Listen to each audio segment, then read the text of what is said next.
अस्सलाम वालेकुम रहमतुल्लाहि व बरकातुहू। नाज़रीन, आज हम बात करने जा रहे हैं एपिसोड नंबर 192 की तस्दीक शुदा रिलीजिंग तारीख के बारे में। जैसा कि आप सब जानते हैं कि नई किस्त ताख़ीर का शिकार हो चुकी है, तो इस हफ्ते यानी इस बुध को ये किस्त रिलीज़ नहीं की जाएगी। हम आपको तस्दीक शुदा ख़बर देंगे कि ये किस्त कितने हफ्तों की ताख़ीर के बाद किस तारीख़ और किस दिन रिलीज़ की जाएगी, और साथ ही ट्रेलर नंबर 1 और ट्रेलर नंबर 2 की भी तस्दीक शुदा रिलीजिंग तारीख बताई जाएगी। मैं जानता हूं कि आप लोग काफ़ी दिनों से ट्रेलर का इंतज़ार कर रहे हैं, लेकिन ट्रेलर सामने नहीं आ रहा। तो पहला ट्रेलर कौन से दिन और किस वक्त आएगा, उसकी मुकम्मल तस्दीक आपको दी जाएगी। और वीडियो बनाने का मेरा असल मकसद आपको बुरसा के मुहासरे की मुकम्मल तारीख से आगाह करना है कि बुरसा का मुहासरा कब शुरू हुआ, कब ख़त्म हुआ, और बुरसा का किला किस सन और किस तारीख को फतह हुआ, और उसी दौरान कौन कौन सी अहम शख्सियत वफ़ात पा गई। ये मुहासरा कितने साल जारी रहा। तो नाज़रीन करम, आइए चलते हैं आज की वीडियो की तरफ। और हाँ, साथ ही आपको तुर्कों के बारे में भी कुछ मालूमात फराहम की जाएंगी, क्योंकि आजकल सोशल मीडिया पर यह ट्रेंड चल रहा है कि सूफिया और तुर्गत की शादी करवाई जा रही है। जैसा कि वीडियो के थंबनेल पर मैंने तस्वीर लगाई है, उसी तरह तुर्गत और सूफिया की शादी हर जगह दिखाई जा रही है। और बात सिर्फ इतनी ही नहीं, मैंने खुद वीडियो चलाकर देखी है जिनमें बताया गया है कि सूफिया और तुर्गत की शादी एक तारीखी शादी है, और तारीख के मुताबिक तुर्गत की बीवी का नाम सूफिया था। तो नाज़रीन कराम, इसकी हकीकत क्या है, आगे चलकर आपको बताऊंगा कि क्या वाकई तारीख के मुताबिक तुर्गत और सूफिया की शादी हुई थी, क्या तुर्गत की बीवी का नाम सूफिया था या नहीं, और क्या ड्रामा सीरीज़ में ऐसा होना मुमकिन है या नहीं, उस पर भी तफसीली बात करेंगे। तो नाज़रीन कराम, आइए चलते हैं आज की वीडियो की तरफ। सबसे पहले बात करते हैं एपिसोड नंबर 192 की तस्दीक शुदा रिलीजिंग तारीख के बारे में। तो नाज़रीन कराम, ये किस्त 14 मई को रिलीज़ होनी थी, लेकिन अब रिलीज़ नहीं होगी। नई किस्त यानी आने वाले किस्त 21 मई बरोज़ बुध को रात 11 बजे रिलीज़ की जाएगी, मगर ये तुर्क ज़बान में होगी।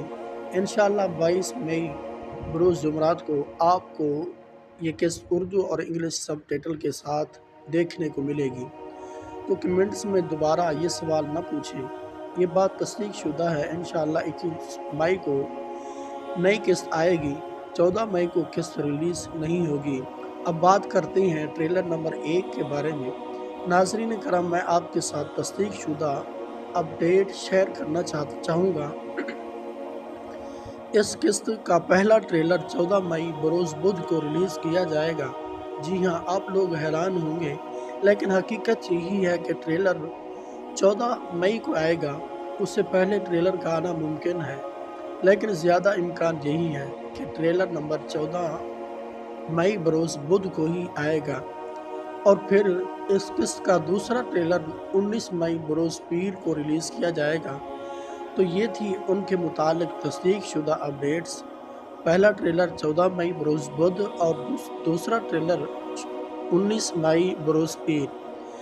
किस्त रिलीज़ 21 मई बरोज़ बुध तुर्क ज़बान और 22 मई बरोज़ जुमरात उर्दू इंग्लिश सब टाइटल के साथ पाकिस्तान में आएगी जुमरात वाले दिन।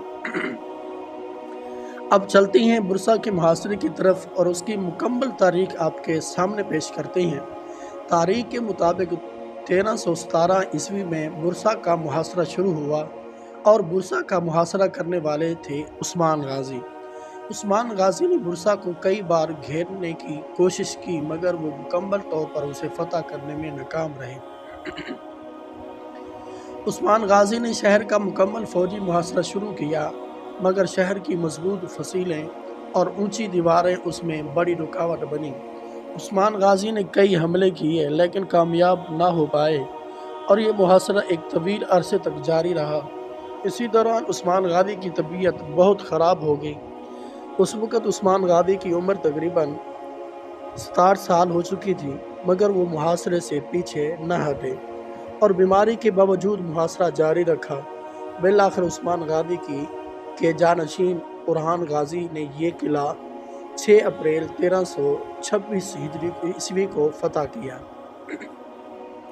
یعنی کہ برسا 6 اپریل 1326 کو اورحان غازی کے ہاتھوں فتح ہوا، اور اسی دوران سلطنت عثمانیہ کے بانی اور عظیم شخصیت عثمان غازی اول کا وصال وفات ہو گئی۔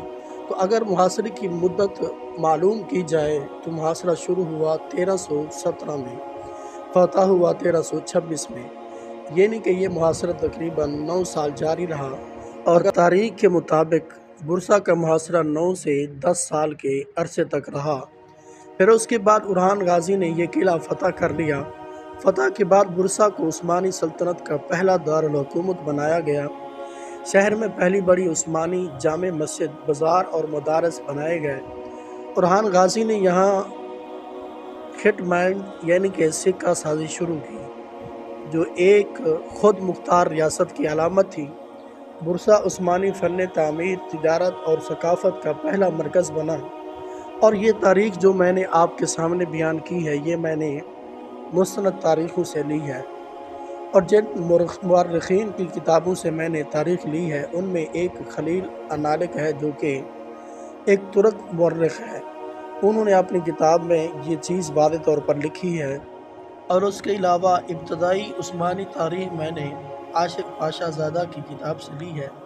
تو ناظرین کرام، یہ تھی برسا کے محاصرے کی مکمل اور مختصر سی تاریخ، جو میں نے آپ کے سامنے مختصر سے انداز میں پیش کرنے کی کوشش کی ہے۔ بس خلاصہ یہ نکلتا ہے کہ محاصرہ 1317 میں شروع ہوا، 6 اپریل 1326 میں قلعہ فتح کیا گیا، اور محاصرے کا دورانیہ 9 سال تھا۔ فتح کرنے والے اورحان غازی تھے، اور محاصرے کی ابتدا عثمان غازی نے کی تھی، اور اس میں عثمان غازی کا بہت اہم مقام اور مرتبہ تھا، اور فتح کے بعد برسا کو عثمانی سلطنت کا پہلا دارالحکومت بنایا گیا۔ اب آئیے آپ کو بتاتے ہیں ترگت اور صوفیہ کی شادی کے بارے میں صحیح حقیقت۔ تو ناظرین کرام، یہ جتنی بھی ویڈیوز بنائی جا رہی ہیں یا جو کچھ بھی پوسٹیں لکھی جا رہی ہیں، یہ صرف اور صرف افواہیں ہیں۔ سب سے پہلے بات تو یہ ہے کہ تاریخ کا لیبل لگانا اچھی بات نہیں۔ اگر کسی نے یوں ہی جوڑی بنانی ہے تو اپنی رائے پیش کر سکتا ہے، تاریخ کا سہارا لینے کی کوئی ضرورت نہیں۔ اگر مجھے اپنی رائے دینی ہوتی تو میں آپ کو کہہ دیتا کہ ڈرامہ سیریز میں ایسا ہو سکتا ہے، لیکن تاریخ میں ایسی کوئی بات لکھی نہیں گئی۔ پہلی بات تو یہ ہے کہ ترگت کی تاریخ میں ان کی بیویوں اور بچوں کا ذکر بالکل نہیں ملتا۔ اس حوالے سے کوئی واضح مستند یا تفصیلی تاریخ ریکارڈ موجود نہیں۔ نہ ہی عثمان مورخ عاشق پاشا زادہ نے اس کے بارے میں کوئی ذکر کیا ہے، اور نہ ہی کسی اور مورخ نے اس کے متعلق کچھ بتایا ہے۔ اگر آپ کے پاس ترگت کی شادی اور بچیوں کے حوالے سے کوئی مستند تاریخ روایت موجود ہے یا پھر کوئی واضح حوالہ ہے تو مجھے کمنٹس میں ضرور بتائیں، مگر میری تحقیق کے مطابق ایسی کوئی معلومات نہیں ملتی۔ ہاں، البتہ اگر بات کی جائے صوفیہ سے ترگت کی شادی کی، تو ناظرین کرام، ویسے بھی آپ لوگ جانتے ہیں کہ ڈرامہ سیریز کے اندر ساری چیزیں حقیقت نہیں ہوتی، اور خاص طور پر جب کسی کی شادی اور بچوں کے بارے میں کوئی معلومات موجود نہ ہو تو وہاں فرضی کردار ہی رکھے جاتے ہیں۔ تو اگر بات کریں صوفیہ اور ترگت کی شادی کی، تو ناظرین کرام، اگر مصداق کا ارادہ ہوتا تو ایسا کر سکتا تھا، مگر میرے خیال کے مطابق ابھی اس کا یہ ارادہ نہیں ہے، اور صوفیہ کا کردار اب ختم ہونے کو ہے۔ اس کی آخری قسطیں چل رہی ہیں۔ ترگت کے ساتھ اس کی شادی ناممکن سی بات لگتی ہے، اور ویسے بھی یہ اپڈیٹ کنفرم ہے کہ سیزن 6 کے آخر تک صوفیہ کا کردار ختم کر دیا جائے گا، اور سیزن 7 میں یہ کردار نہیں چلے گا۔ تو آپ کا کیا خیال ہے کہ ان چند ایک ساتھ میں ترگت اور صوفیہ کی شادی ممکن ہے؟ میرے خیال میں تو ایسا بالکل بھی ممکن نہیں ہے۔ آپ اپنی قیمتی رائے کا اظہار کمنٹس میں ضرور کیجیے گا۔ میری ویڈیو دیکھنے کا بہت شکریہ۔ تو اگر آپ نئے ہیں تو میری ویڈیو کو لائک اور چینل کو سبسکرائب کر دیں۔ ملتے ہیں نئی ویڈیو میں، تب تک کے لیے اللہ حافظ۔